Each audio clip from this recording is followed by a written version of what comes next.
Hey friends, welcome back. Last week I introduced scrap yarn, how I wind it together, how I tie it together, how I wind it together to create either a yarn cake or a yarn ball. And today I'm going to actually make something with the combined yarn cake and yarn ball. So here is the yarn cake. I used that little winder to make this. Here's the winder.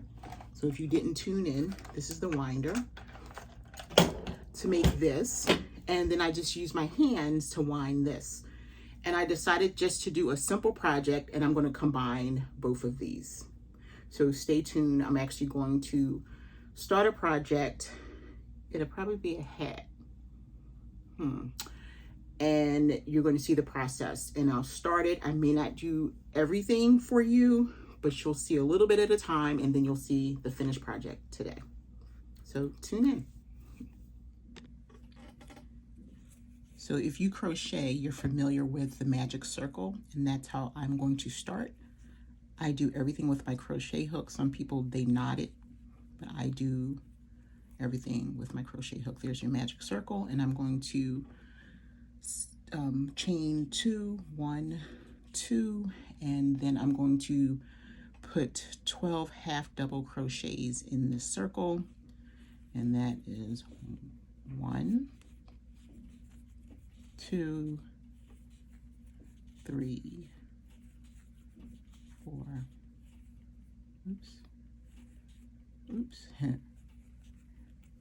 5, 6, 7, 8, 9, 10, 11,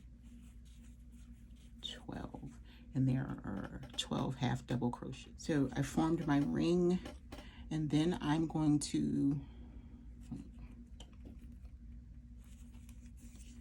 chain 2, 1, 2, and then I'm going to half double crochet in the same stitch as the chain 2, and then I'm going to half double crochet 2 half double crochets in each stitch around.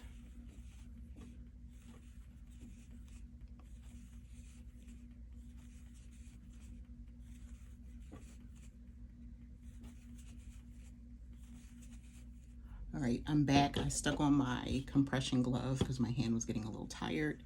And for me, the compression glove with the ergonomic hook, this is the thicker hook instead of the thin metal that a lot of people use, really helps my hands. Now, what I wanted to show you is I put 2 half double crochets around. But if you remember from last week's video or the last video, depending on where you're coming in at, I knotted. You can see the knot here where there's a color change. So I wanted you to watch me do that. So I'm going to slip stitch here, 1, 2, and this actually happened to work out. It doesn't always happen that way. And so I'm going into my next set where I'm going to half double crochet into the same stitch, and then I'm going to half double crochet 1, and then half double crochet 1, 2 in the same stitch. And that's how I make the color change with the scrap yarn. All right, here's another color change, and this one just happens to be halfway through a round.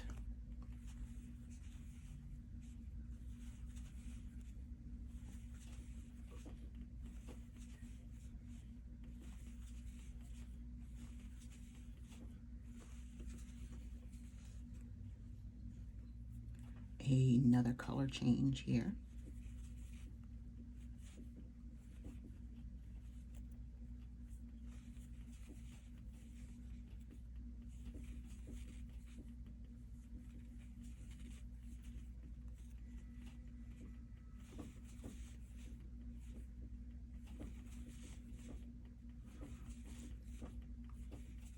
All right, another color change.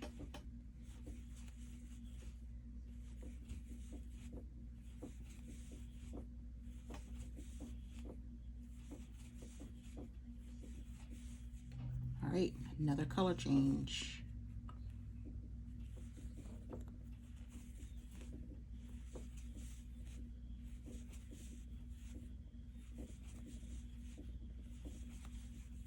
All right, so this is the very end of the yarn cake.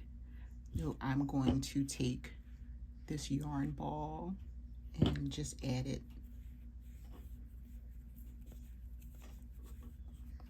And if you watched the previous video on how I create my scrap yarn, you'll see that I just tie my yarn like this.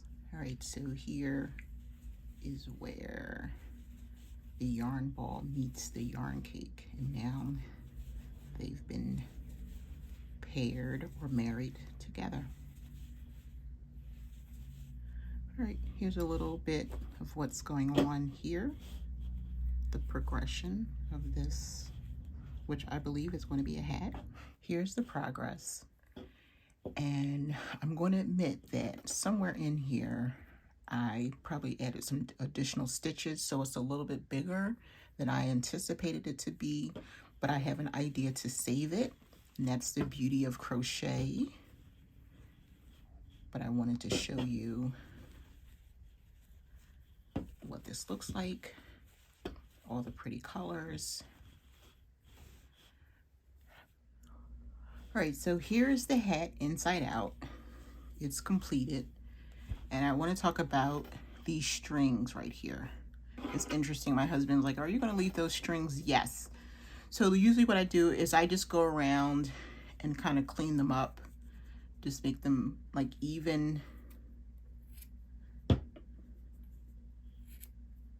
If I can, not too long, but not too short.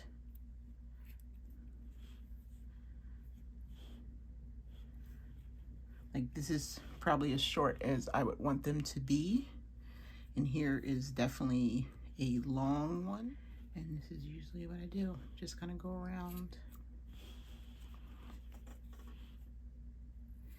Now I will say the ones closer to the end, I may cut them a little bit closer because when the person puts the hat on, it can stick out. So just a little maintenance. Like this one is kind of unraveled here. Okay, and this is the very top, so I'm going to sew this in right here. All right, so here is this completed hat. This scrap hat. It went in its own direction, but look at these pretty colors. And what I like is that it's different every time.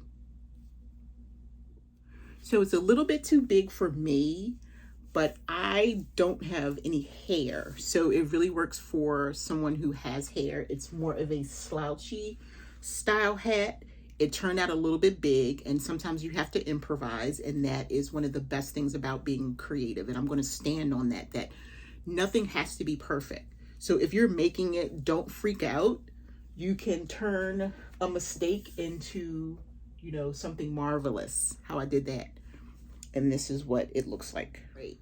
So I've been talking about how I tie my yarn. Some people will sew their ends in. I do that depending on what the project is.